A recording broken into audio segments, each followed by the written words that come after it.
of our city, enhances the Fox River for the benefit of its residents and visitors, while making the downtown a destination for shopping, entertainment, culture, and residential living. The organization is committed to working with our elected leaders and property owners to combat community deterioration by working in partnership to improve, redevelop, and assist business enterprises in the redevelopment area. I am Terry Michels, Vice Chairman of the Aurora Downtown, and on behalf of our Chairperson, Kim Granholm, and the Board of Directors of Aurora Downtown, thank you for coming out tonight and attending tonight's candidate forum in this historic Paramount Arts Center. Just a brief note about tonight's event. Because of the importance a vital downtown plays in the success of any municipality, we thought it was important to spend some time at length with our two mayoral candidates to speak about issues specific to the downtown special service area. With that being said, much of our first hour will focus on questions to the candidates specific to downtown. We will then spend the remainder of the time asking questions written by you, our audience, about issues that are important to you and the city at large. So for those of you who have taken cards upon your entrance and written questions on them, at this time I'd ask you if you would raise your hands, and our ushers will come around to collect those questions from you. Many of you may have already turned them in, so thank you. One up front here. A great question. The question was, how will those questions be screened? Those questions are now going to go to the members of the Board of Directors of Aurora Downtown. They will look through those questions, and they are going to take the most frequently asked or most similar questions and organize them in terms of the order with which they were asked or the frequency with which they were asked. And then at 8 o'clock or roughly around there, I'll ask for our chairperson to bring those up, and we'll ask those questions. If you have specific questions for the candidates, remember that they will be present at the end of this event in the lobby of the theater where you can speak to them directly. Our candidates have agreed to the rules. Each candidate will have 2 minutes for an opening and closing statement. They will also have 2 minutes to respond to each question asked of them, and the opposing candidate will have a 1-minute rebuttal. When 30 seconds are up, our timekeeper will hold up a yellow card in the front here, and when their time is up, she will hold up a red card. I would kindly ask our audience to please ensure that you have turned off or silenced any mobile devices, and that in the interest of time, that you hold all of your applause for our candidates until the end of the candidate forum, except for now, when we welcome Richard Irvin and Rick Guzman.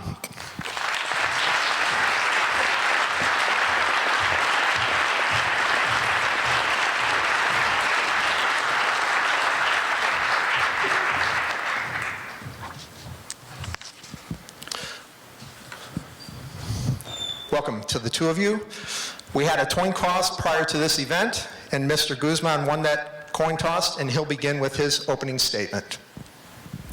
All right, well, good evening, everybody. Thank you so much for coming out on what is still very much a winter evening in Aurora. Thank you to Aurora Downtown and the board for putting this together. And I do want to start off by getting a couple things out of the way right away. And first of all, while it is an honor to be here on the Paramount stage with you all, I hope that being on the set of Sweeney Todd is not an indication of the kind of cutthroat politics that we have seen at the national level. We've had a good campaign so far. But there have been a couple, thank you. I'm on a timer though, but there have been a couple of differences that have come up. And one of them is that there are some who've made a big deal of me not being born and raised in Aurora. While I have gone to church in Aurora my entire life and felt like I did do a good amount of my growing up, we were one of those families that went to church usually 3 times a week. I always say that you don't choose where you're born and raised, but you do choose where you want to raise your family. And for my wife and I, when we got married 15 years ago, we didn't think about anywhere else other than Aurora, Illinois. And that was because we saw Aurora as a community that was rich. Perhaps not in the most traditional sense of the word, but a community that was rich in culture, rich in art, rich in diversity, rich in natural beauty, and rich in so many of the things, history and historic architecture, that no amount of money alone can buy. And so we are comparably rich compared to all of those other communities, which gives us more possibility, more potential. And the final thing that I'll say is that you've heard the old adage that success is 10% inspiration and 90% perspiration. And while vision has been made a big deal of in this campaign, and while we have a big, bold vision that you can find on our website, I've been at the work, the hard work of putting projects together in my role. And as your next mayor, that's what I'll be about, to make sure that we move this city forward. Thank you. Mr. Irvin, your opening statement, please. You know, I'd like to start out by thanking Aurora Downtown for putting on this event. Yeah, I think it's very important that we talk about who the next mayor is going to be and what he has to offer to our city. You know, and oftentimes in a 2-minute snapshot, you don't get to know a person's heart and who they are and why I'm running for mayor. I'm running because I love people. I love Aurora, you know, and I like people I haven't even met. I like hearing people's stories, strangers' stories, and I like helping people. It makes me feel good, you know, to help people and to give a helping hand. And that's what I've been about over my whole career. I can remember when I first decided I wanted to be in public service. I was in the military, and I was in Saudi Arabia during the Gulf War, in the middle of combat. And there was a particular day, the first day that a Scud missile came over, and I heard the siren that told us that, you know, we were about to be bombed. And at that point, I thought to myself, this might be the day that I die. But if I don't die, I want to spend the rest of my life in public service, making sure that we right the wrongs. And that's what I've been doing here in Aurora, helping to right wrongs. Now, my grandfather always told me, you never know where you're going until you know where you've been. I know where we've been here in Aurora, so I know where we're going. I was here when we had almost 30 murders of death. I had my boots on the ground working to stop crime, working with the police to make Aurora a better place. I was here. I was here on the city council when we had the Great Recession, and we had to figure out how we were going to provide the services to our citizens without raising taxes and continue to make Aurora the great place that we all love, know, and love. I was here. I was here, right, over the last close to 50 years, 5 decades, when we watched our downtown crumbling with old factories sitting on the river, taking up valuable space, coming up with ideas on how to make Aurora better. Now I want to make Aurora better as our next mayor. I've always been here. Thank you. Our first question this evening goes to Mr. Guzman. Recently, the city has completed the conversion of many downtown streets to a 2-way configuration, as well as adding turn lanes on Broadway, which resulted in more confined parking and navigable lanes. Accidents, side swipes, and side mirrors being taken off as a result of passing autos continues to be a concern. Overall safety of crossing the street and exiting your parked vehicle is a worry for many. As mayor, what suggestions would you recommend to alleviate these concerns so that current and future businesses located on Broadway are not hampered by the ongoing issues? Well, I think one of the things that we need to begin to look at and continue to explore is looking at some of the things that some of our surrounding communities have done. And so in the rush hour traffic, when people are trying to just go through downtown, one of the options that I believe we have actually already begun to look at a little bit, but that we ought to explore, is the idea of having the parking, like Naperville does on Washington Street downtown during rush hour in the morning and in the evening, having illuminated no parking signs, and just for those brief times when people are really in a rush to get through, and are sometimes when those streets are most crowded, to look at possibly having no parking just for those times. It's important to have the parking for the businesses there. And it's important that we have a visitor-friendly street. I mean, visitor-friendly downtown. I think that one of the problems sometimes with the downtown and with a business that's trying to make it is 2 things. One, that people are going too fast to notice, you know, the new shop that's opened up, or too fast to see the options that are there for them. And so it's not always a bad thing to have people slow down a little bit to be able to take notice of the opportunities that are there. The other thing in terms of visitor friendliness, and we took the parking meters out a while ago, but the downtown right now, we need to continue to look at making sure that our streets both can successfully move people through the downtown, but also be visitor friendly so that when people come to downtown, and this was one of the issues we had with the one-way streets, when they come to downtown, they feel like they can go back the same way that they came. They feel like they can be navigable. I mean, all of us who've grown up here and driven these streets, we're accustomed to these things. And sometimes our focus is on just getting through. But we want people to visit downtown. We need people to visit downtown. We need them to feel like they can navigate downtown. And so all these are important things, and we need to continue to look at, and I think there's several things we can do to make sure that it's both safe and not congested. Thank you.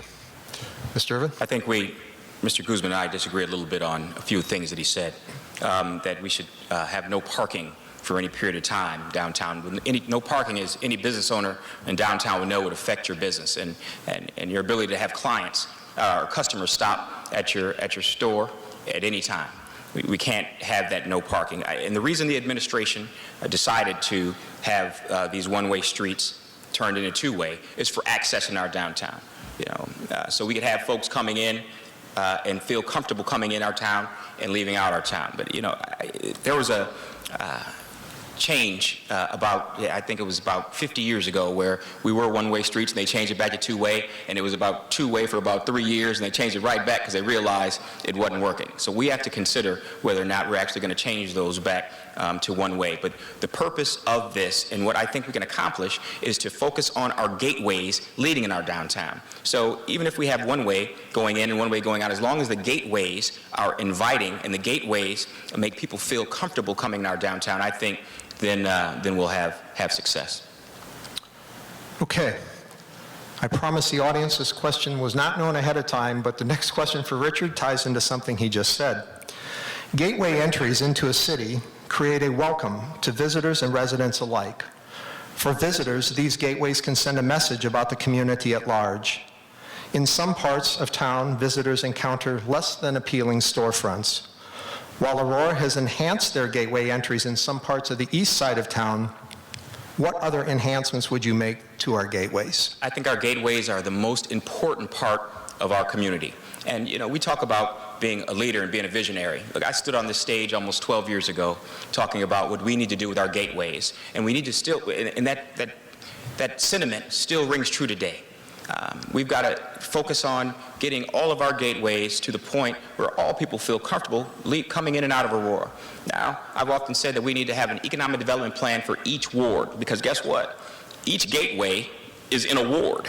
So if we get the aldermen involved in assisting, and I've worked with the aldermen for the last 10 years, and I know we're capable and ready to participate fully in making our city great. So if we get the aldermen involved as well as the city involved and our community in beautifying our gateways, then I think we'll make headway. But our gateways are important. I've been saying it for over a decade, and I think we should still focus on making our gateways beautiful.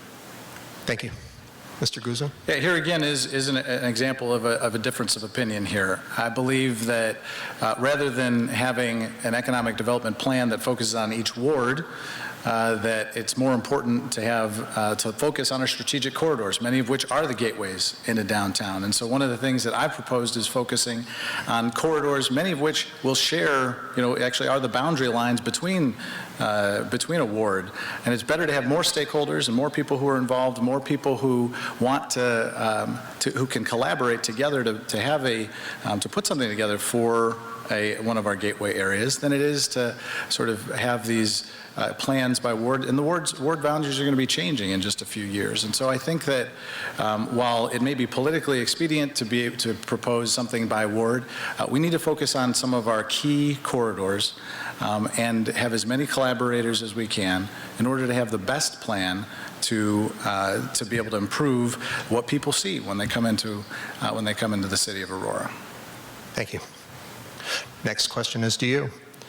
The River Street condominiums were built about 10 years ago, and while there have been modifications to existing buildings, there has been no new private construction of residential development in downtown Aurora. Do you believe additional downtown residential development is needed? And if so, what would you propose to encourage such development? Yeah, absolutely. And I think, and I actually didn't get a chance to read the article today in the front page of the paper. I just caught the headline that talked about how rents have been rising in the downtown. And obviously, 10 years ago, 2007, was not the greatest time to be unrolling a new condominium development, just as the housing bubble was about to burst. But I think that now things are changing. And while it may not be condos, because there still isn't much of a condo market anywhere in the United States, I believe that there's great opportunity, because rents have been rising, to be able to continue to work with the developers who've shown interest in our downtown, to be able to look at new construction. We need to be dedicated to the idea of the pedestrian bridge that we've been working on. The engineering is underway as we speak. The pedestrian bridge that will link the east and west sides of the river, so that that west bank of the river will be just a short walk across the river to be at the train station. I think that that is a highly strategic place that we've eyed for development for a very long time.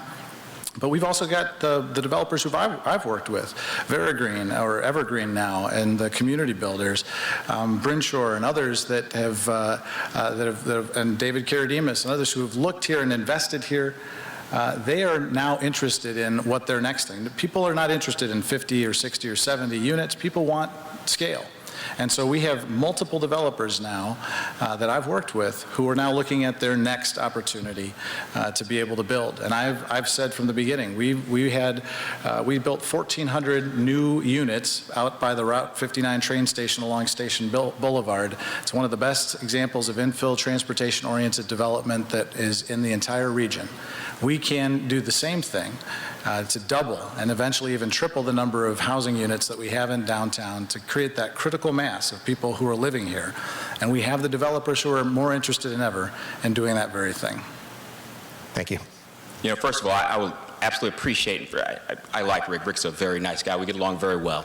And I appreciate you saying that we have the 59 condos and the 59 corridor that we built up and capitalized on our transportation over in that area. You weren't here when that happened, but I was an alderman voting on all that, making sure all that went forward. So I appreciate you taking note that that was a great thing. We worked hard on that.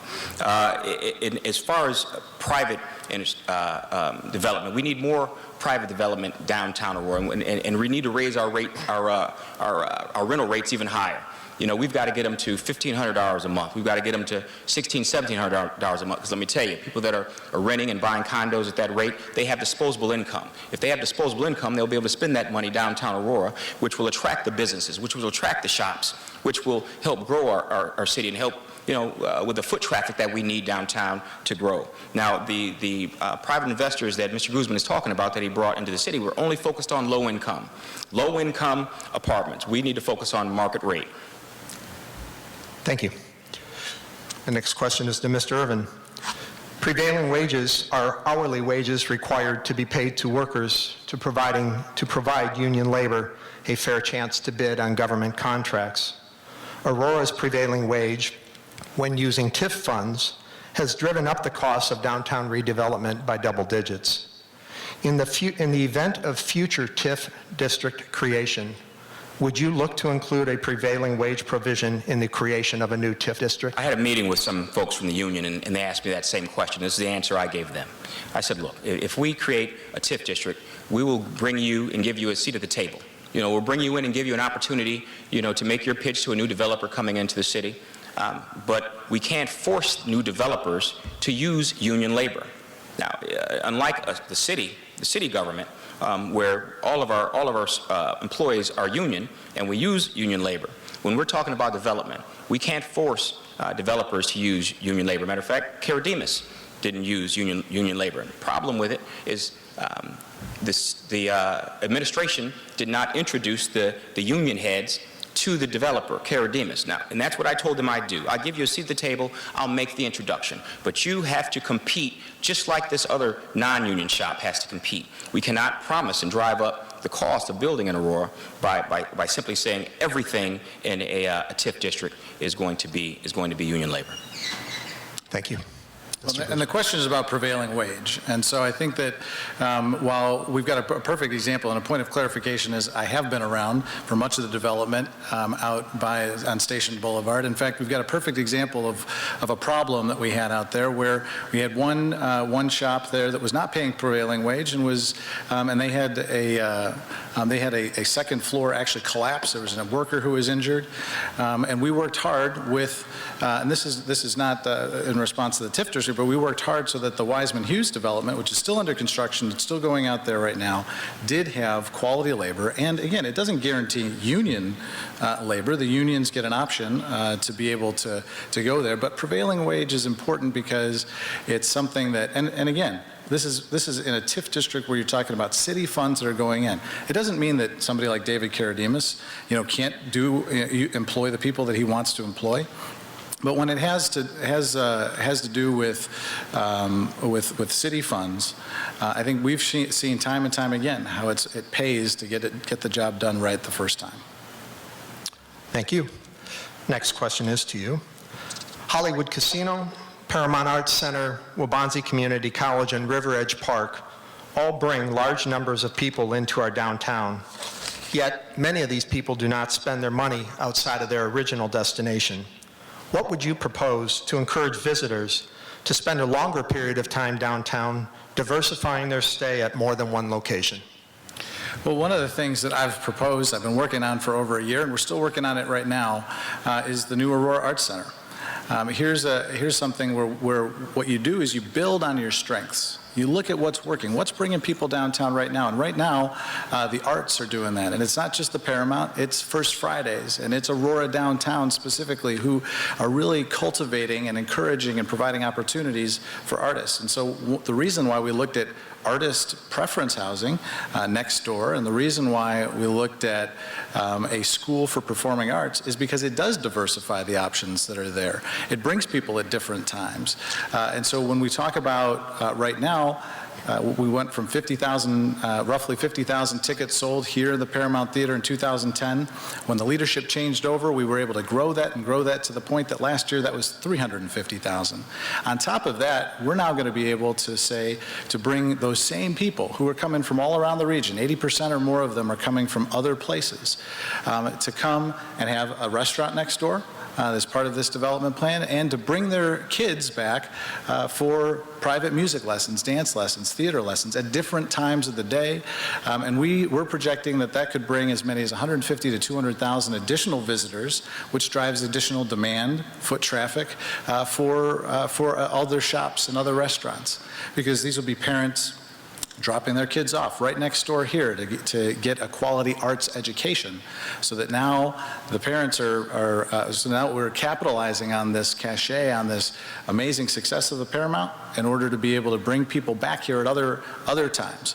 And then those people who are coming here to experience the arts are going to help drive the demand for the other things that we all want to see as well. It's just a building block. It's just one piece of it, but that's what it takes. There's no silver bullet solutions, but we can, in fact, diversify and bring more people down here when we capitalize on the strengths that Aurora Downtown already has.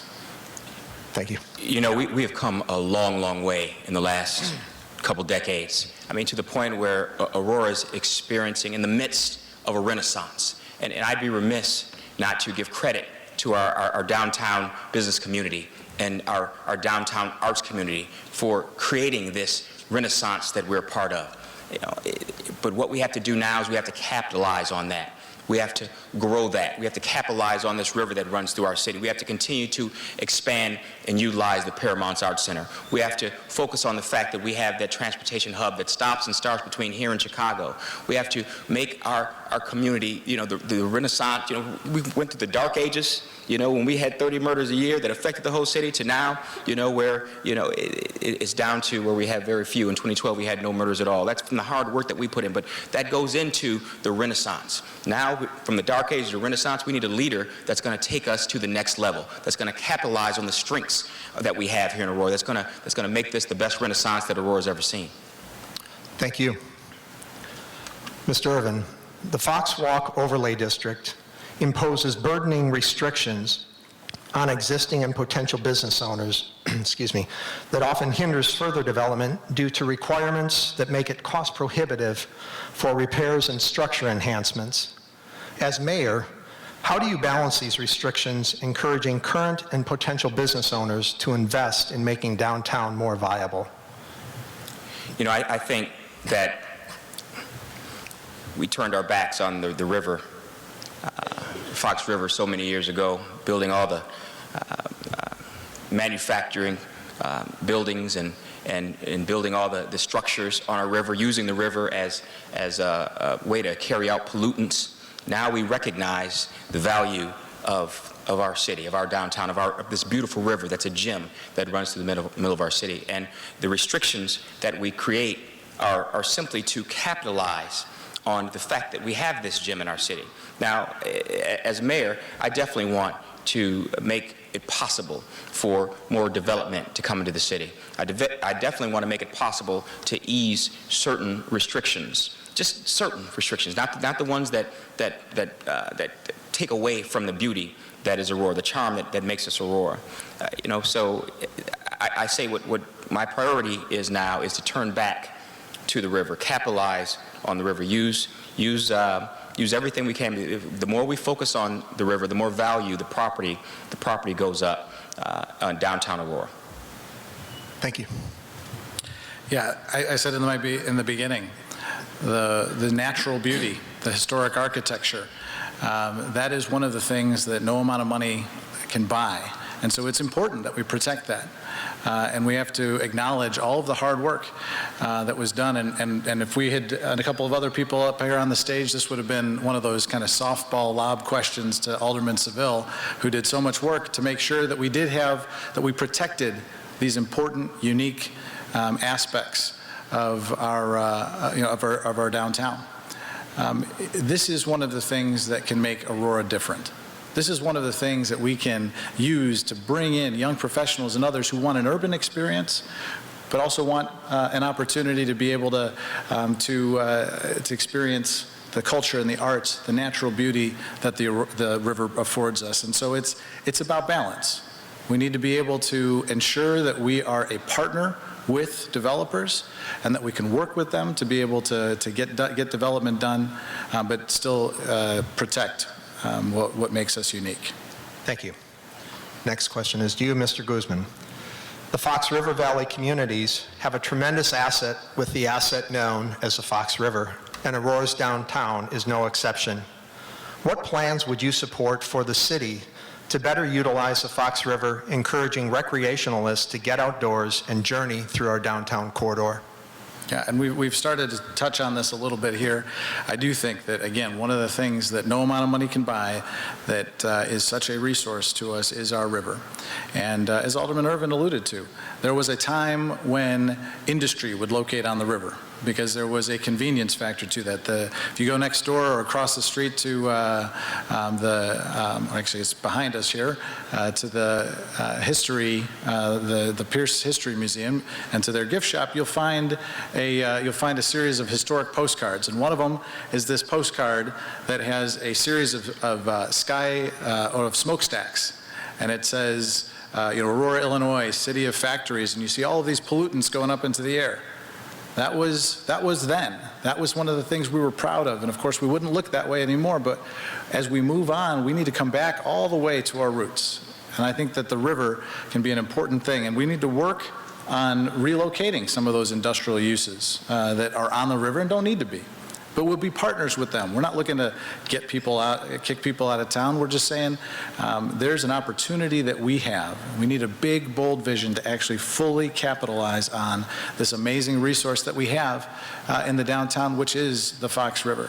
And that is the Fox River for people to live, to be able to have these river views and to attract those young professionals and people who want to live near the train station, near art and culture, and near a beautiful thing like the Fox River. But also to be able to have recreation, to have open space, to be able to see the river as you drive by, to be able to experience it. And so we need to continue the plan that was started with River Edge Park, and to look at boardwalks, and to look at open space, and to look at opportunities to make sure that we always treasure that resource and that it's there for everybody to enjoy.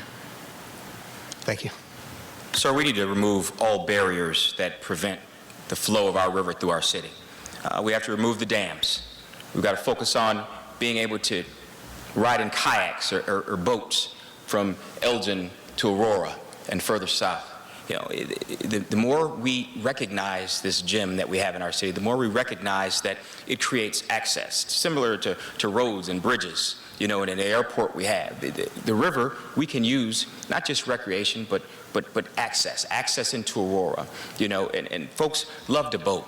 Talked to someone that said they kayaked, you know, real cold in the river, you know, just a couple weeks ago, and I thought that was a little bit crazy, but, you know, they said they had fun. They invited me, I decided not to go. I'm going when it gets warm. But one of the things I want to focus on when I become mayor is to work with those interested in removing the dams so we can actually use and have our full access to our river.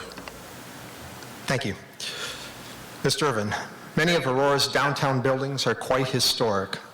The dome on the Hobbs building was removed last year due to safety concerns. The city has also cited the terminal building for disrepair. The Aurora Historical Commission appears to be defunct, lacking needed funds. Can you please tell us your views on historic preservation? I think historic preservation is important. Let me tell you what I mean by that. You know, I think keeping the charm that makes Aurora and preserving that, you know, is great. However, I do believe that some of the buildings that have been sitting dilapidated and in ruin for decades in Aurora must be, they're challenges that we must face. Some of them we're not going to be able to save. The ones we can save, we save and keep the charm. The ones we can't, we have to move on. You know, we have to progress to the future.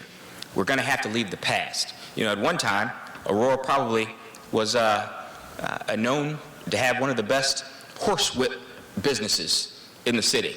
You can go buy the best, prettiest horsewhip, you know, that was out there. They had a building or a business that was set up for that. You know, horsewhips are no longer needed. We're not using it. And we know, and that building eventually has to be repurposed. And if it's so old, it has to be replaced. So I say hold on to some of the charm that makes us Aurora when we can. But when we can't, we're going to have to replace and take those challenges.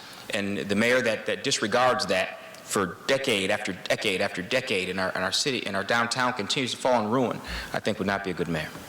Can I ask, when you say replace, do you mean tear down? Some will have to be torn down. Okay, thank you. Yeah, I agree that not every building can or should be saved, particularly not at taxpayer expense, just because it's old necessarily. However, I do consider myself a preservationist, a realist and a preservationist at the same time. And while there are buildings that we've all agreed, like Copley, that may not be feasible in terms of being able to be saved, it is important that we make every effort in every instance, particularly when we've got buildings that are on the National Historic Registry, to save those buildings. And I think one of the most important tools that we could have is the extension of, we've got a small extension, but of the River Edge redevelopment zone. It is more expensive to redevelop an old building than it is to build new. But if we can have the tools that many other states do and that we've had in the past couple of years, now that the economy is improving, there is hope. And there will be a commitment from me as your next mayor that we will preserve the character that we have in the downtown and work to save our historic architecture. Thank you. Your question. Several downtown storefronts have the ground floor occupied with either nonprofits or service-oriented businesses. While a need for these entities exists, marketing the downtown as a retail shopping destination has been difficult. Do you believe there should be an ordinance mandating that sales tax generating businesses must be located on a building's ground floor? You know, it's right in my platform. I believe that we do need to encourage to have our social service agencies outside of our downtown business district. And I would work to try to encourage those kinds of moves. I think that there are some who are not necessarily a bad fit. So we've got, for example, a number of family counseling services, for example, downtown. A lot of people come down, and there's a lot of foot traffic that's generated by them, and they're investing on right now on the riverfront in the back of their building. I don't know that the mandate is the thing that I would seek. However, I do wholeheartedly agree that we should incentivize and work with and partner with social service agencies to encourage them to be in different parts of the Sound or on the outskirts of our downtown, in those areas that perhaps in some of the areas that are not ripe for sales tax generating businesses. And I think there are opportunities to do that. So one of the things that I've proposed since the very beginning is working to try to free up those spaces that can generate sales tax, and to be dedicated to this idea that while it may have been necessary at one point or may have been convenient because of public transportation, that the downtown should not be a preferred or even likely destination for social service agencies. And I would work very hard to make sure that we can preserve our retail corridors for the area, for the types of businesses that can bring people downtown to enjoy, bring people downtown to shop, and I think that would be something that I'd work very hard to do. Thank you. You know, I don't know that I would mandate, but I would strongly encourage not having our social services downtown. But you know what? I don't want to make this a front or attack on social services. The reality is, for years, they were the only thing going on downtown. They were using those empty buildings because there was nobody downtown using them. However, now that we are in the midst of change and this renaissance, and we want to have our downtown bustling and growing with economic development, and we want to make sure that the businesses down there are actually creating revenue, you know, I think we have to move our social service agencies, if not to the top floors of the same buildings they're in, you know, to some place where it'd be a better fit. You know, everything that we do in our downtown, whether east or west, the first question that we ask is, how does this affect our school district? How does this affect the income that our school districts are going to get so we can grow our school districts and we can still have the economic development that we need? Thank you. Mr. Irvin, with the Paramount success and the wildly popular First Friday events, the arts seem to be thriving in downtown Aurora. Do you support an arts-centric downtown, and how would you support these efforts? I absolutely support an arts center downtown. But let me just say, all right, as you've heard, 80%, I think you might have mentioned it, 80% of the people that come to the Paramount, you know, aren't from Aurora, and they come downtown, and then after it's over, they leave downtown. First, what we have to do is create a consistent foot traffic downtown, and we do that by what I call critical mass. If we don't want people to leave our downtown, you know, we need them living here. So we have to focus on residences downtown, market rate residences and high rate residences, again, so people have disposable income. Because if we don't have disposable income to spend, we're not going to get the shops. We're not going to get the businesses. We're not going to get anybody to come downtown and participate if we don't get folks down there that can spend money down there. Now, once we get those folks down there that are constantly walking around and we got foot traffic, that's when we look to use that income to expand the arts. You know, the arts are very important, and as I said, and I'll say it again and again, you know, we're in the midst of a renaissance, and the arts have put us in that position. But to continually to have arts support economic development, to have economic development to support art, and for them both to support our downtown, we have to do both at the same time. We can't simply just focus on the arts, because that won't totally help our downtown. We can't simply just focus on economic development. We've seen that if we focus on one thing, like, the riverboat, and we expect foot traffic, that foot traffic that we expect may not come. Or if we focus on one thing, like Wabanti Community College, the foot traffic that we expect that won't come. So what comes first, the chicken or the egg? The people or the businesses? The people or the appreciation of art? We need the people to appreciate that art. We need people down here constantly walking, living. So when they leave the Paramount, they'll walk to the Arts Center. When they leave the Paramount, they'll go to the riverboat. When they leave, they'll go home, the riverboat, on their way home. The only way we're going to keep people down there is if they're living down there. So not only do we focus on the arts, we have to focus on residences.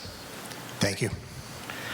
Yeah, I obviously agree with and support the idea of an arts center downtown. I'm the one who proposed the current one that has gotten nearly $30 million worth of funding to be able to convert the former Wabansi Community College building to an arts center. And I believe that that was important, and we've discussed it already to some extent, because it is building on our strengths, building on what people already come down here for, and it is taking that to the next level. In addition to that, I also believe that there's more that we can do. There are a lot of partners who believe in this idea, and it will take more residences, and it will take residential developers. We need to have, I believe, not just an arts center, but I would love to open up an artist incubator and to create an artist row or an arts district that we could have downtown, where the Arts Center would be part of it. The Paramount, of course, would be part of it. But this would open up more opportunities for our burgeoning and developing artists to be able to develop and hone in on that skill that keeps bringing more and more people to downtown for First Fridays and other events like that. Thank you. Mr. Guzman, downtown is fortunate to showcase 3 well-run museums. However, they continue to struggle financially. The David L. Pierce Art and History Museum is only able to open afternoons 4 days a week. The Aurora Fire Museum has limited hours as well. And recently, SciTech decided to close their STEM Academy due to low enrollment. As mayor, how would you assist the museums to ensure their continued success and viability? My campaign theme from the beginning has been more together. I believe in the idea of collaboration, inclusivity. I believe that when we work together, we can accomplish so much more than what the sum of our individual efforts could ever add up to be. And I think that same formula could work with our museums. And so for a while, and there's been some discussions about this, but I think one of the things that I would like to do upon becoming mayor would be to work with all 3 of these important museums, things that make Aurora very unique and that add opportunities for people to experience history, to experience science, to experience, with the Fire Museum, something that you can't experience almost anywhere else. But to maybe work together to create some type of a day pass situation that encourages people perhaps to visit all 3 at the same time, or creates an incentive to do that, that partners, that works with these organizations so that they can be presenting themselves as Aurora is not only a place that's known for art, Aurora is a place that's known for history and science. Downtown is a place that you can come and experience 3 amazing museums for a price that would actually, I believe, working together, give the opportunity to increase the number of people that go to each of these, increase the funds that come. But also, we need to be working with and continuing to do, and I think Arlene Hawks has done a wonderful job of bringing in new exhibits and bringing in partners, business. So you get Exelon, so you get ComEd and other businesses to help improve the types of exhibits that are there. And then we also work with artists, and there are artists who have also really improved the things that are there, and that can work with all 3 as well, to bring our history alive in the Pierce Center and in the Fire Museum, and to work together with SciTech to be able to offer something that very few downtowns can, which is an experience, a museum experience on multiple different levels. Thank you. That's what I call the welfare approach to government, where let's have a business or somebody pay for this to exist. Let's have somebody come in and let's partnership so they can pay for these structures to exist, for these businesses like SciTech to exist. Look, I'm a business person. I'm a businessman, been an owner of my own business for the last 14 years. And I recognize if people don't come patronize my business, it does not work. So I will go back to my original statement. We need people living downtown. We need people living downtown and participating in all these museums, going, enjoying, experiencing what Aurora has to offer. Without people living down here, it does not work. Thank you. Mr. Irvin, Restaurant Row has been perceived as being popular or a failure, depending upon who you ask. There have been several hurdles, some of which have included infrastructure, grease traps, utilities, and lack of due diligence on building owners. Some building purchases have included the use of taxpayer dollars whose building use is not materialized. Would you have dealt with Restaurant Row differently, and how will you work to make its development even greater? Absolutely. I would have addressed it differently. First of all, failure is a strong word, but it definitely has not reached the limits that we promised that it would reach when we first invested in those restaurants using TIF dollars, all those years ago. Now, we've got a few successful restaurants over there, but only a very few. We talk about, wanting more restaurants downtown. We talk about, we need more opportunities, more opportunities for people to after they leave the Paramount Center to go eat and enjoy themselves downtown. We don't have that, and the only way we're going to have that, and I'll go back to the same thing I said, is people. We need folks that are going to come downtown and patronize these businesses. And we need them to feel comfortable downtown. We need to create a synergy downtown. So if they leave one place eating dinner, they'll go to another place and have a martini. If they leave one place watching a show, they'll go to another place and sit down and have a drink. The only way this is going to work is if we attract folks living downtown in high numbers. And we can do that by capitalizing on our river, by capitalizing on our transportation hub. If we did it at 59 where we don't even have a river and we were successful up there, why don't we do that same thing down here in Aurora, down here in the middle of Aurora, downtown, where we have a river and we have riverfront property we can sell. It only makes sense to capitalize on our assets. It's all about access into the city, access into our downtown, making opportunities for people, giving more options. Right now we don't have many options. I've heard so many times people say after I'm done with the Paramount, that we don't have any options. Either I go to I go to have a hamburger, I go to an Irish joint, or I go to the Roundhouse. That's it. And we've always talked about we want Italian restaurants downtown. We want more opportunities. We want more options. But the only way that's going to happen is if we get folks down here investing their money in downtown, whether it be business and economic development or whether it be people living down here with disposable income. People. Thank you. Yeah, part of what happened with Restaurant Row and when this started, I think that I don't have all of the history on it, but I think that once again you had an issue of poor timing where there were ideas that were proposed and plans that were put in place, and a recession that hit, in many cases, commercial real estate worse than it hit the residential real estate market. But I think we need to keep all options on the table. And I think that, once again, we were able to get grease traps actually installed that can service multiple organizations through multiple of buildings on Restaurant Row through a collaboration and through an incentive program that was able to incentivize people to prepare those spaces to be able to receive restaurants and to have that. And so I think while this has been a frustrating experience, no doubt, while there have been the best of intentions and plans that have not gone through, I do believe that there are opportunities here, there on Restaurant Row to still see the kinds of restaurants we all want to see come to that area. Thank you. Mr. Guzman, it has been suggested by many that parking is an issue when talking about downtown. The city has removed parking meters and has further installed signage on various city streets. It is currently undertaking a parking study. Do you believe that parking is a concern for those visiting downtown? And if so, how would you remedy the issue? Parking is a concern for people living downtown, and part of it is because while we are an urban downtown cultural center, that we still have a little bit of the suburban mentality of wanting to be able to park right in front of the place that we're going. And we need to be able to encourage that and to open up those opportunities whenever possible. But, I get a parking spot 4 blocks away from somewhere I'm going in downtown Chicago and think I've hit the jackpot. if I've got to park 4 blocks from where I'm going, in Aurora, even though I'm down here and I work down here, sometimes I'll be grumbling to myself the whole way there. In fact, I had to park a couple of blocks away tonight, and it was cold, and I wasn't too happy about it.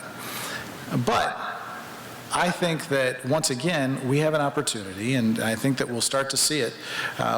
Parking has been an issue, for example, with filling in the spaces at the River Street Plaza that we talked about at the beginning. But I think when development happens, we'll have an opportunity to create proximate parking in partnership with those developers to make sure that we don't have a parking problem in that area, and that people can see the parking that they're going to be able to utilize to then go and patronize those stores. When we got a CMAQ grant, a congestion mitigation air quality grant, to fund most of what's needed to build the pedestrian bridge. Well, part of that was agreeing that we would build a parking deck as part of that pedestrian bridge. But we're not planning to do it alone. Again, the idea is that when we have developers who are investing with us, that we are able to share those costs, and that we're able to make sure that the proximate parking is available in the places where it's needed. Thank you. We need a downtown parking plan, a comprehensive one, and we're lacking in that. The reality is this: we're not that city where you can park 4 blocks away and you're happy and you hit the jackpot and you're going to walk 4 blocks to your destination. We're just not that city yet. Maybe we will be one day, but we're not there now. But what we need to do is focus on what we're going to have in the future. If we're talking about extending our downtown, growing our downtown, attracting businesses down here, more people down here, it wouldn't hurt to build a parking garage now, expecting that we're going to be able to use it at some point in the future. Matter of fact, use it well and fill it up at some point in the near future if we're trying to grow our business. So we've got to plan ahead. And that's what a leader does, and that's the vision. Don't act right now. You got to plan ahead for what's going to happen in the very near future. So when we start looking to build a garage right now, we're saying we're going to use it right now, but guess what? In the next 4 or 5 years, it's going to be full, and we're going to be on our next one. So we've got to have the vision, and we don't, and the next leader, the next mayor of this city has to have the vision to take us to the next level, and that's what I say I have. Thank you. Mr. Irvin, as mayor, how would you re-energize the Aurora Riverwalk Commission to actively promote, encourage, and guide the development and use of our beautiful downtown Riverwalk and other green spaces? I was just talking to Mike Seville about that, and as Rick pointed out, if he were on the stage, that'd be a softball to him. But it's also, I think, a softball to me. This is something that in the last 10 years in the city council that I've worked with Mike and the mayor and the rest of the city council to make sure we go forward with. You talk about the River Street condos. Look at the Riverwalk behind there. We extended and talked about what we need to do with it and redone it. We need to focus on making sure we complete that footbridge across the east side and the west side river, so we can enjoy the Riverwalk on both sides of the river. As a matter of fact, there's a building. There's some buildings that people are talking about developing now downtown Aurora, and it might block the river, and I don't think that's a good idea. We have to look to the future. If we say that this is the river, this river is a gem, and this river is a river that will raise the values of our property, then let's capitalize on that. Let's make sure that our Riverwalk goes all the way through, from the south portion of Aurora all the way to the north portion of Aurora. Let's make sure we can use that river, when we remove the dams, when people are boating up and down, people walking up and down the river. This is how you create a synergy. This is how you create a comfort level. This is how you make people feel comfortable. When they can say, we can put some lights out there, and as people can say, I walked up and down the river, at night, or I boated up and down the river one late night. This is how we do that. And the only way to do it is to capitalize on it and make sure we complete the Riverwalk. It has to be completed, as I said, from the south all the way to the north, as well as, and so we can start using our river. Thank you. We need engaged citizens who are passionate about our Riverwalk. We need to, we're getting ready now. Many of you may have participated in the new downtown master plan that involved focus groups and involved surveys and talked about building on the strengths that we have. And one of those strengths has consistently been pointed out is our river. And the Riverwalk is part and parcel and vital to that. We've got to make sure that this is an active commission. We've got to make sure that we've got people who are passionate about it, and we've got to make sure that we are investing the appropriate attention and resources to making sure that we not only complete the Riverwalk, but that we have a long-term plan to keep people engaged and keep people, because this is going to be a long-term plan. The Riverwalk's not going to be completed overnight. It's going to take proactive planning to build this into all of our development so that we can make sure that that Riverwalk is there for everybody to enjoy as downtown continues to develop. Thank you. Mr. Guzman, recently you received the endorsement of former Mayor Thomas Weisner. What would you say to the critics who may associate you with the Weisner administration as being someone who will just continue the same direction as your predecessor without offering a fresh look at practices, directions, and policies? Well, first of all, I'd say that I'm very proud to have participated in, to been a part of Mayor Weisner's administration. I think that if you take a half step backward and look at Aurora where it was 12 years ago when Tom Weisner was sworn in to today, it's a kind of an incredible story to be able to say that, look, we not only went through the worst recession of any of our lifetimes, but we actually, as a working class city, we came out stronger, safer, more stable on the other end of it. It's an amazing story that's being told. And so I'm proud, I was proud to have Mayor Weisner endorse me. But I would also say, you know, one of the reasons that Mayor Weisner brought me into the city was because he saw someone with a gift for being able to bring people together, to identify common ground, and ultimately to get results. And I think that that is not only the key, it's not only been the focus of what I've made my campaign about, collaboration, inclusivity, but it's what drives me. And I think that while Tom Weisner believed in these, certainly believed in the idea of bringing people together, the idea that we could always get more done when we collaborate, he brought me in because we had a solution. We had a situation where we couldn't work together with our housing authority, and I was able to work with people to ultimately find a win-win solution there. And I believe that one of the things that is perhaps a little bit different about me is that, again, I don't just believe in this, but this is what drives me, and this is what I believe will make Aurora a greater city, is the idea that when we work together, there's no limit to the things that we can accomplish. Thank you. There's no rebuttal to that, of course, but this question is for you. Wait. Do I get to rebut that? Go a minute? That 1 minute? All right. So, actually, you were brought in for one particular reason. You know, my opponent was brought in specifically to work on creating more low-income housing for the city of Aurora. That's why you were hired, as assistant chief of staff, not a chief of staff, an assistant, one of many. You know, so let's not, you know, and brother, you know, and I'll say, I love you. But let's be real about this. You're brought in specifically for low-income housing in the city of Aurora. And when you say Tom Weisner changed Aurora over the last 12 years, trust me, he did not do this by himself. He had 12 aldermen sitting beside him for the last 12 years. Me sitting beside him for the last 10 of them, working through the problems of Aurora, working through the Great Recession, working to rebuild our downtown, working to stop crime in our community. You know, I was there, sitting right next to him, right next to his left side in city council the whole time.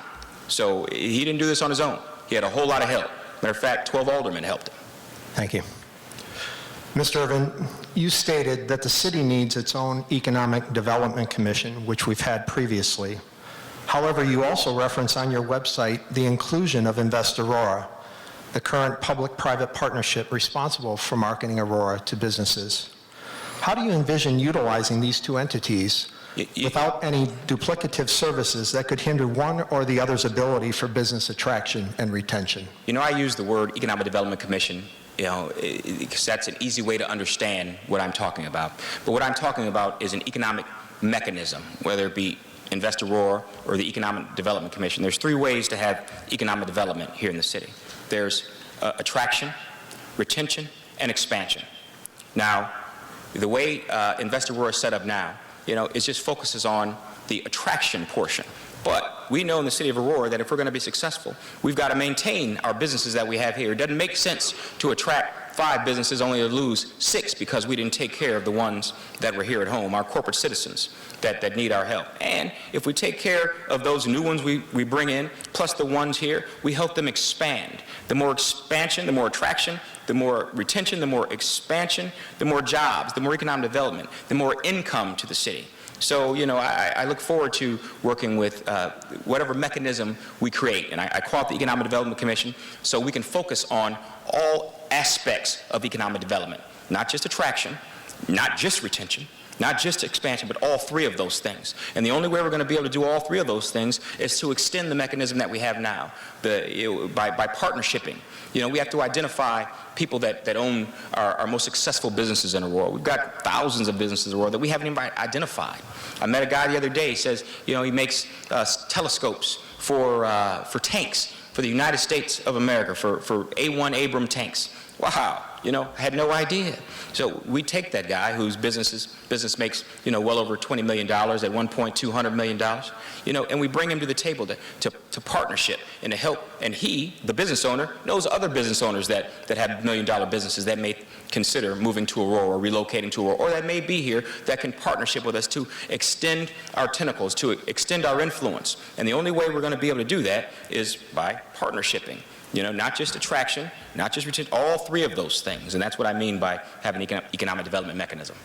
Thank you. Yeah, and I've got to respond to Alderman Irvin's rebuttal, I suppose, to my endorsement from Tom Weisner by saying that while Alderman Irvin has sat next to Mayor Weisner for the past 10 years, and while it does, and Mayor Weisner will be the first one to tell you that he's had a strong city council to work with him. I've been attending the city council meetings, pretty much every one for the past 6 years, and there are aldermen who are actively engaged and prepared and working hard and working alongside the mayor, and there are aldermen who take a more passive approach. And this is the 8th forum that we've been here up together, and I can't remember a single initiative or proposal that Alderman Irvin has actually brought forward. I've been at these city council meetings, and Alderman Irvin hasn't proposed an initiative or legislation in that time. And so I think that it's important that when we talk about, who's been doing the work, who's actually been moving the city forward. Mayor Weisner chose me because I've been working alongside him to make Aurora a better place. Thank you. We'll now take questions from the audience. Kim, if you'll come forward.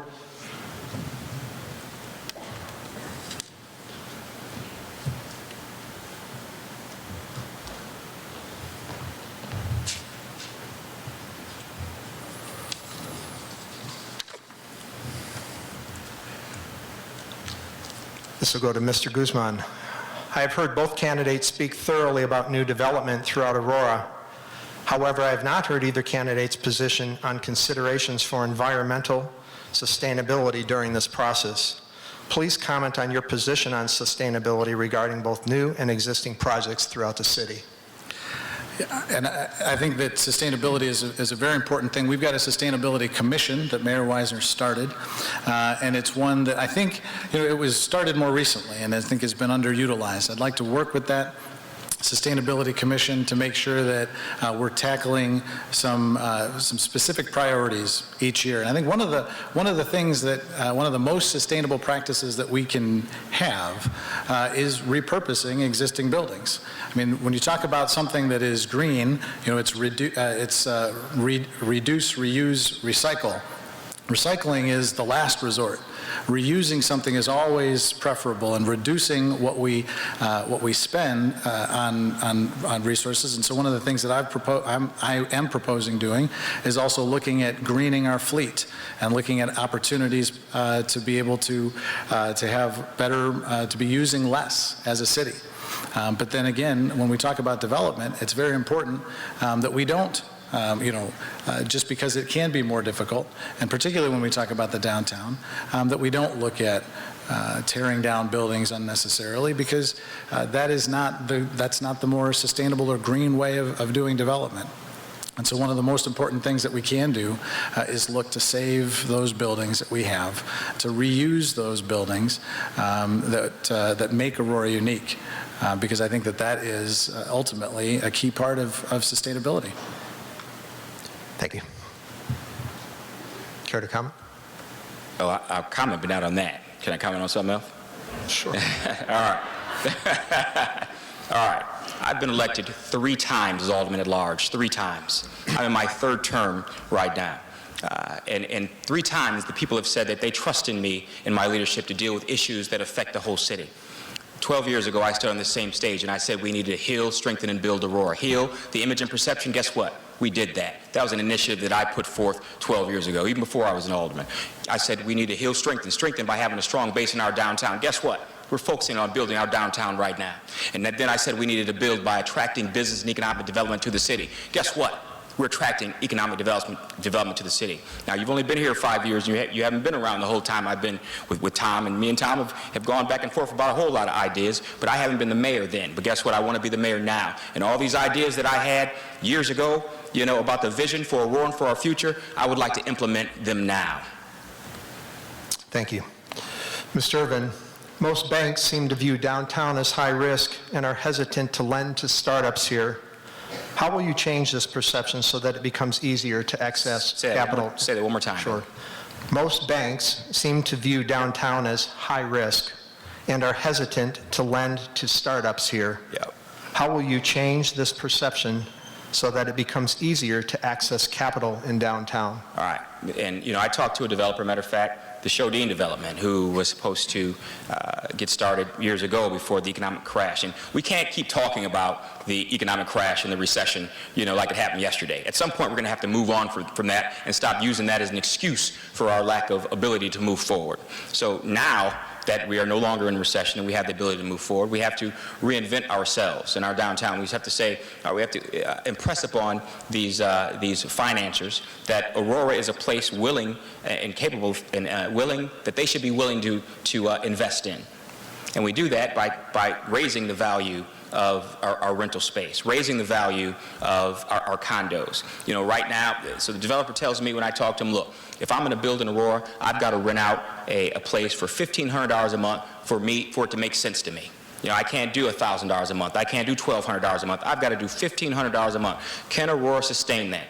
Will people want to rent a apartment downtown for $1,500 a month, and how can you ensure that? Well, we ensure it by selling our assets. Again, I'll talk about this river that runs through our city. I'll talk about the fact that we have rents for $1,500 a month out by the train station. The train station capitalizing on 59. We have the same exact train station right here in our downtown, and we don't have that river across the street. We've got to turn our face and face the river again, start building and utilizing the river for condos and for high-end apartments, and once we have that income, you know, that $1,500 of rent, $1,600 in rent, and we have the disposable income, that's when we're going to start seeing our downtown pick up. Thank you.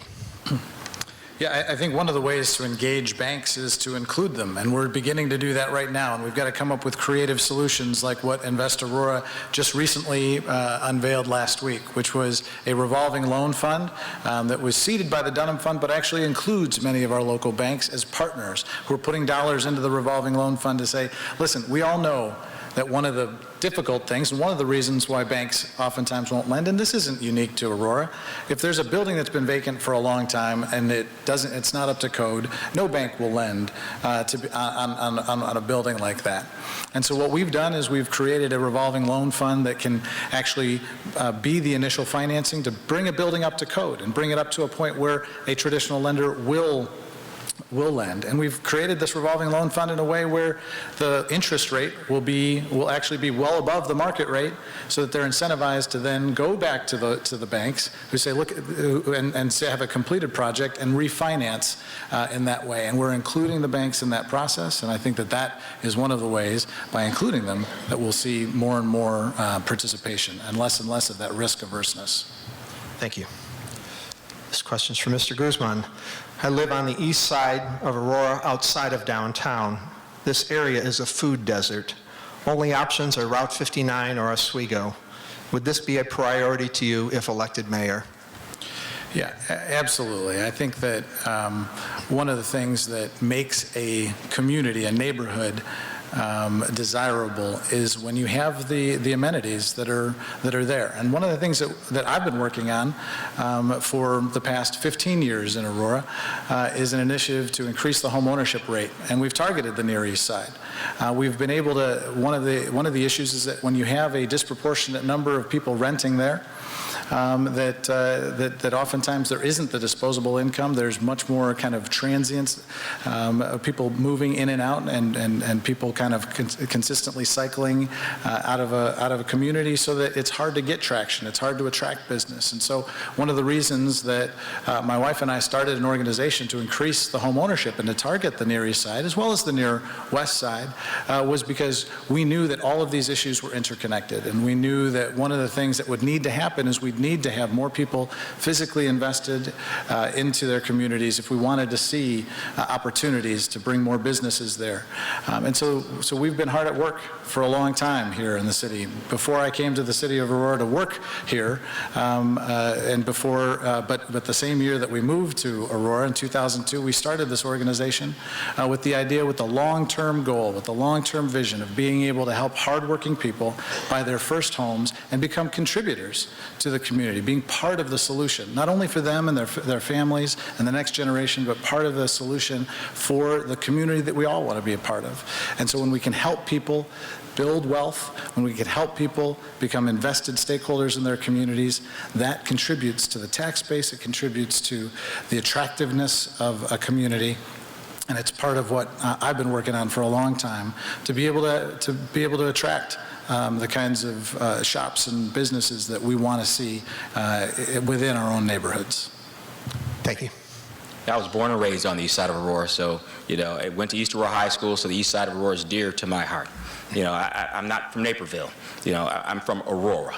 And in Aurora, we got to lift up all the sides of our city if we're going to move forward as a city and grow and be prosperous. So to answer your question, am I going to have more restaurants and more availabilities and options on the east side of Aurora? Absolutely. It's the same downtown, the same as the Orchard Corridor, the same as the Farm Grove Corridor, same as the Hill Avenue Corridor. Absolutely. Look, I was born and raised here. I choose to be here, just like Mr. Guzman does. The difference between he and I is, through good and the bad, I choose to stay. Thank you. Mr. Irvin, what plans do you have to rehabilitate the areas of older homes that are adjacent to downtown? And I've actually, again, that's another one that would be a softball to Mr. Seville. And since after the primary, I've talked to him in detail about making sure that we preserve, our areas on the near east side and near west side, and make sure we preserve some of those old homes that that make Aurora the city that we all know, the charm that they give in our historic districts, and keep that history. That when people ride through Aurora and they look at a home, on the near east side on the South Street, or look at a home over on West Park, I think it's important that we maintain that. And that we used to offer assistance through the city government, where we would match funds if people wanted to, change their windows as long as they remained historic, or fix up their home as long as they kept it in the historic fashion. And I'd like to continue that and extend that. The more investment that we put into our older neighborhoods by improving them, the better it's going to make the city of Aurora look, and the more that we'll get back in return through value of the properties. Thank you. I think this is one of those additional areas of unique opportunities. One of the things that makes Aurora different. It's one of the things that has always been attractive to me. My wife and I live in an 1890 Queen Anne home in the Tanner Historic District. And while it did take some TLC, there was an awful lot of work that we had to do to that. I believe that we can not only use that as part of what makes Aurora unique, but we can use that to actually bring more people to Aurora.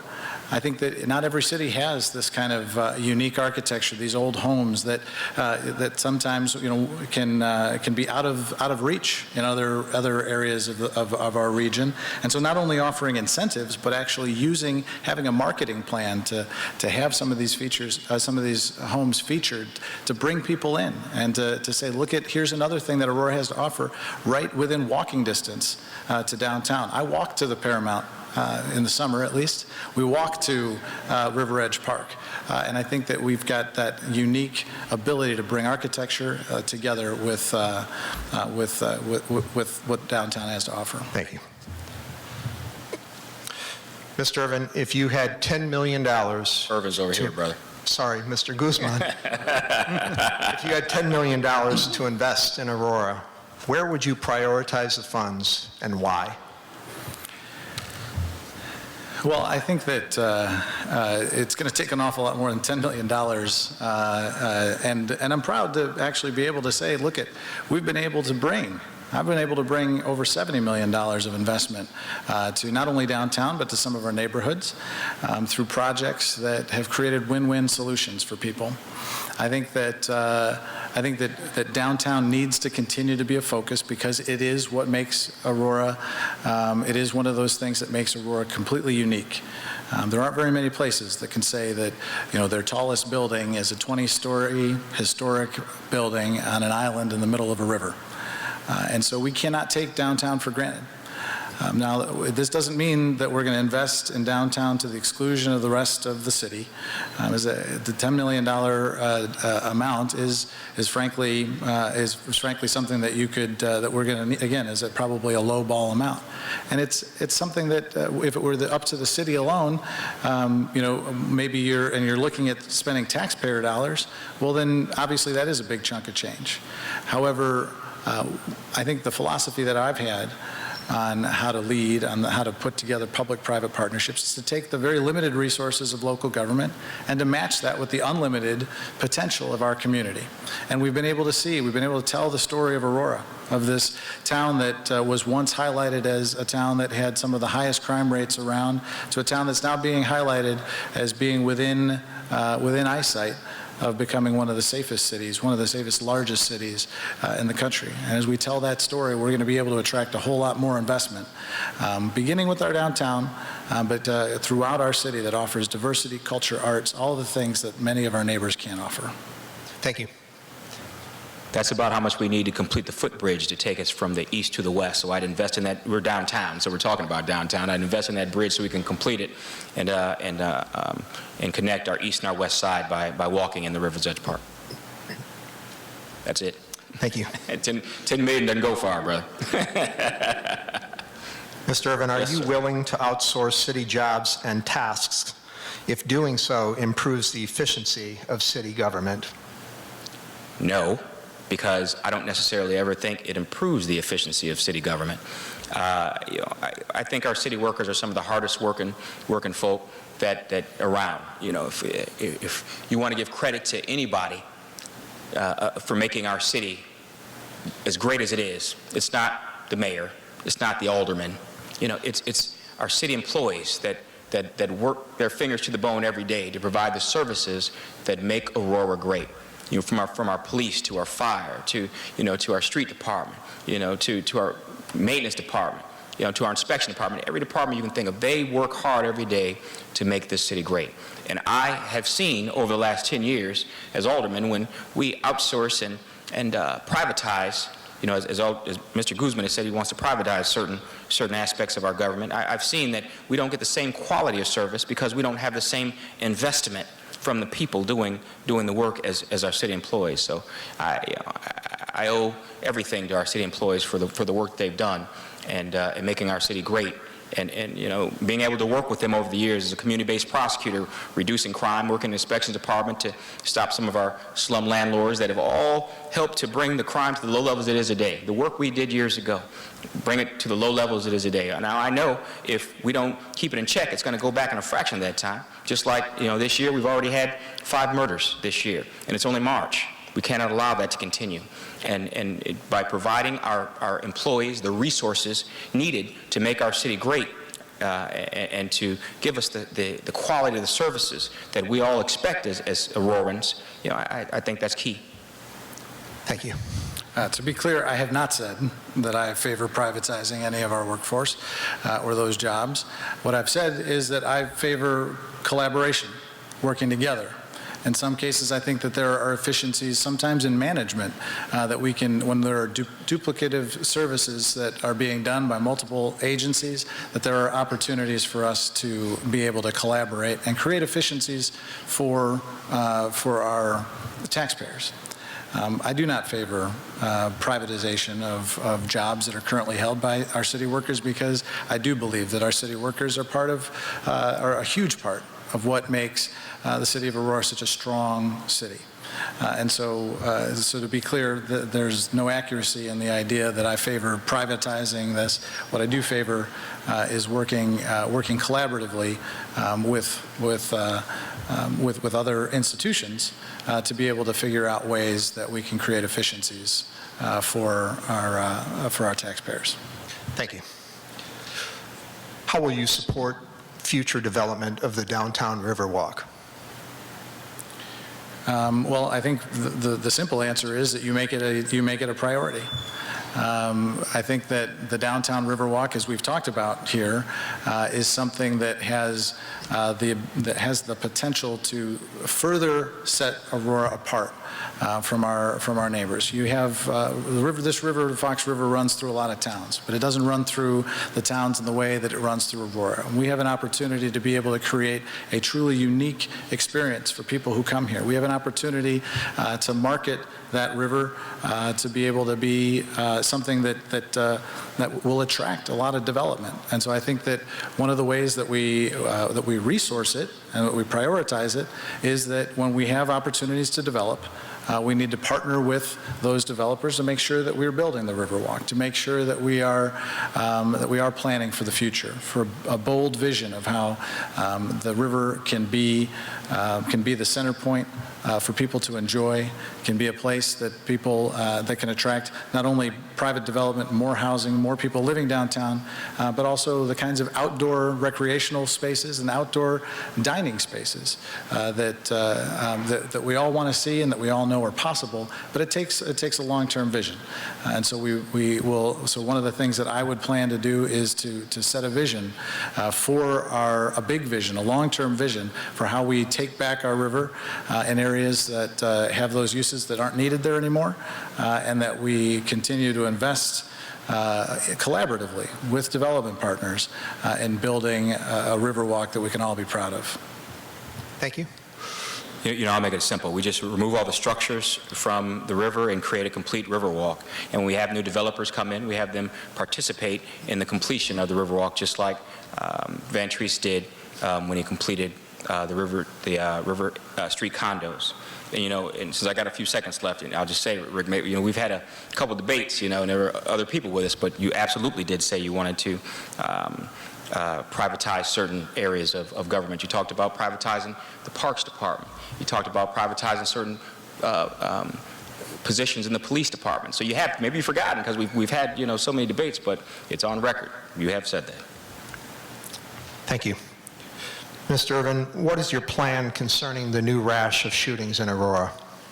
All right. Well, this just happens to be up my alley. When I was, I've been a lawyer for 19 years.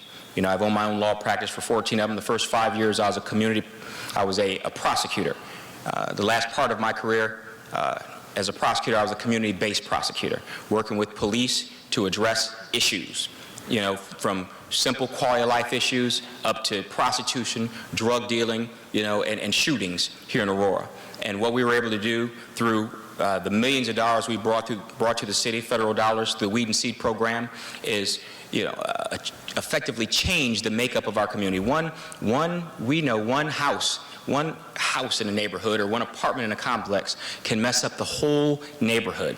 And what we're able to do is suppress those individuals, by empowering our citizens in the area, by making sure we removed the criminals that were breaking the law, making sure that most of the laws being broke by young people, making sure that we had opportunities and programs for young people to be engaged in. There's a particular community in Aurora that, I had known from a child all the way up to the time I started in the community-based prosecution unit when I was in my late 20s. That was a gang-banging, drug-dealing city. Matter of fact, I see Bill Powell in here. He was a lieutenant at the time. He and I walked around out there in that area, and then people were openly and notoriously selling drugs right in front of us, and he had a uniform on.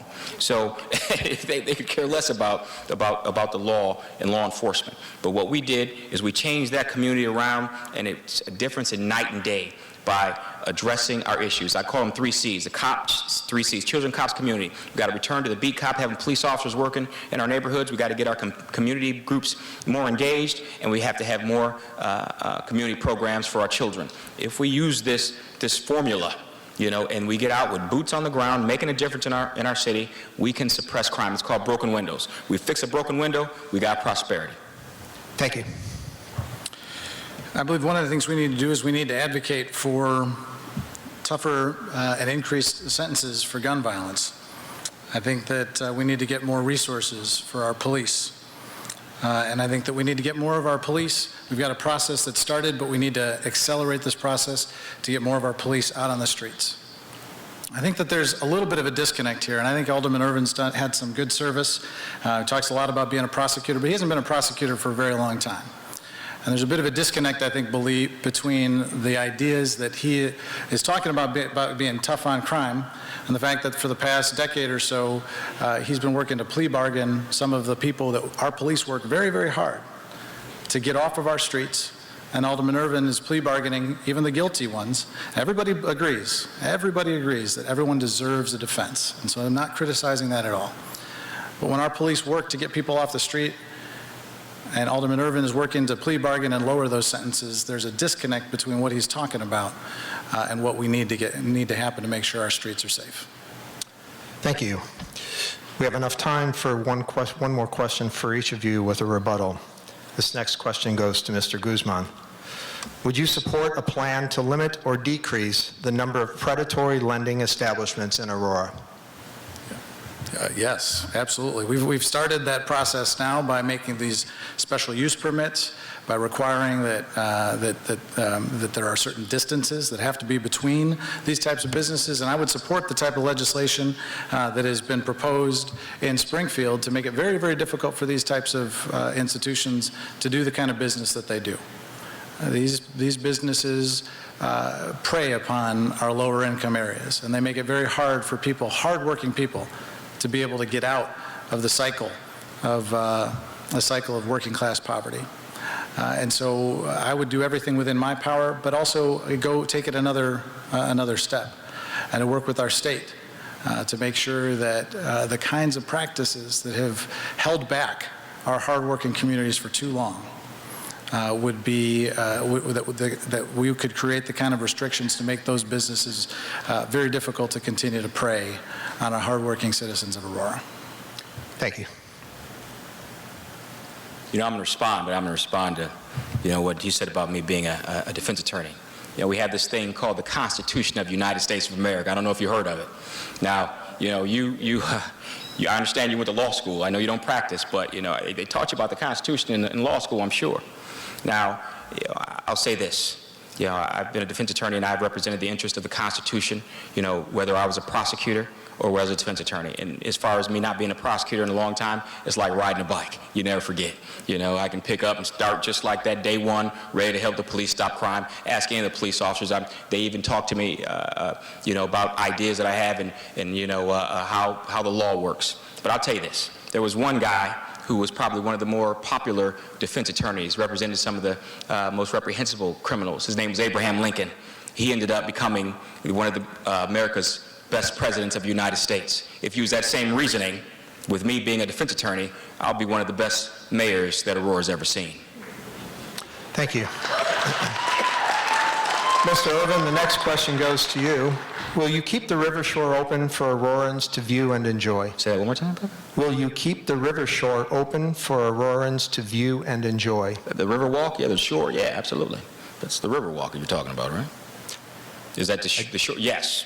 To answer your question, yes. We want to keep it open so when people drive down on Broadway, they're taking a look at the river. You know, there might be a few structures. You know, the park is there, but we've got to get rid of some of those old buildings, you know, all up and down river. Matter of fact, a good friend of mine, J.P. Bryan, who owns Geneva Construction, said that once, you know, I become mayor, he and I can start talking about him moving his business off of the prime property on the river in Aurora, so we can open it up and so everybody can partake in the city and build condos on it and still leave enough space for everybody so everyone can enjoy our river as they drive through our city.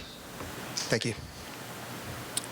And the answer is yes. Again, and we've talked about it a little bit. Again, I think that it's important that we not only, and this is specifically about the shore, so I think that maybe we're talking about extending a little bit beyond the downtown area where we would seek to have the river walk, but also to make sure that, that as we continue, and there is a tremendous opportunity to begin to not only redevelop some of those areas that are on the shore and to bring people living near that area, but also to make those open spaces available for recreation and for people to enjoy. And so it's absolutely vital that we take that long-term vision to say that the river is here for all of us, and that if we focus together on taking back our river, that can be the vision that we continue to move forward with for years and years to come.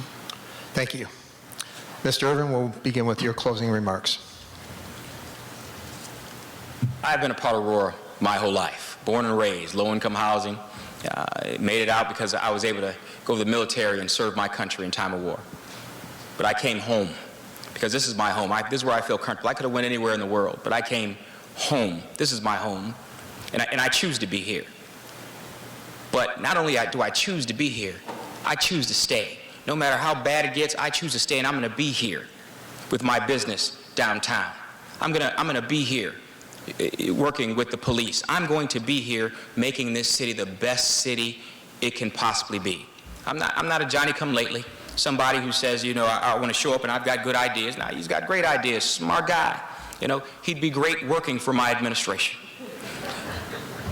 But when we're looking at backgrounds and we're looking at, you know, what we have to offer the city, you know, there is no comparison.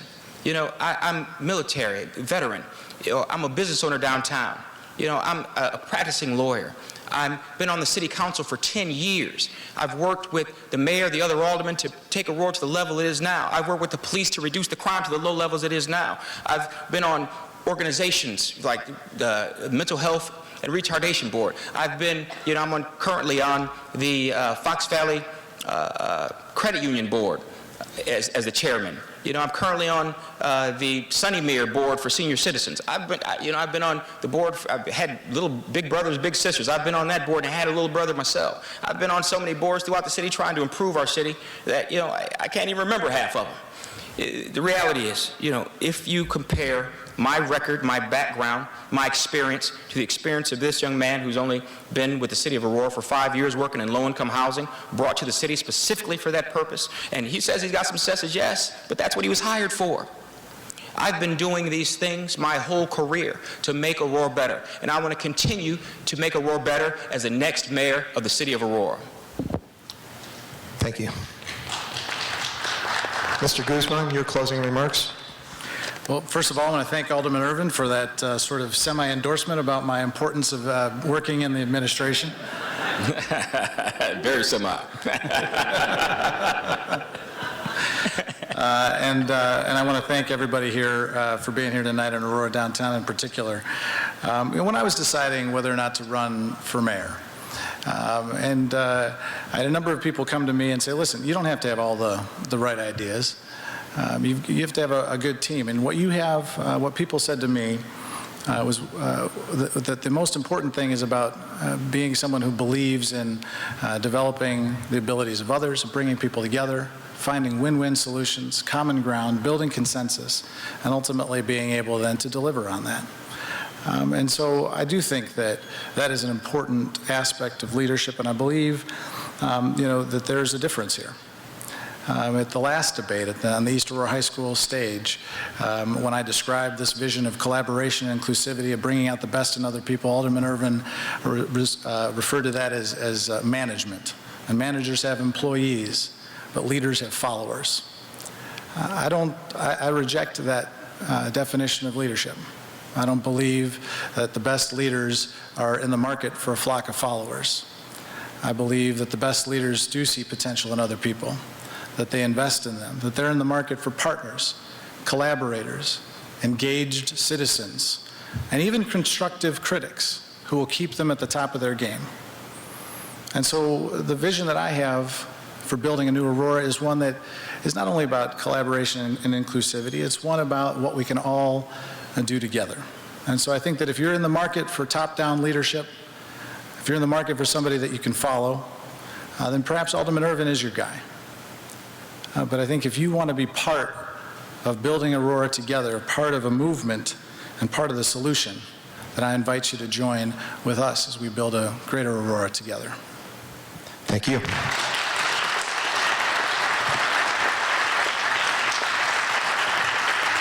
As most of you know, less than 20% of registered voters in the city of Aurora came to the polls during the recent primary election. As the second largest city in Illinois, we can do better than that. Please encourage your friends, family, and neighbors to take part in this electoral process and get out and vote on April 4th. Our candidates look forward to meeting you in the lobby of the theater at the conclusion of tonight's event. And to our candidates, thank you for your participation, and we wish you success in the upcoming election.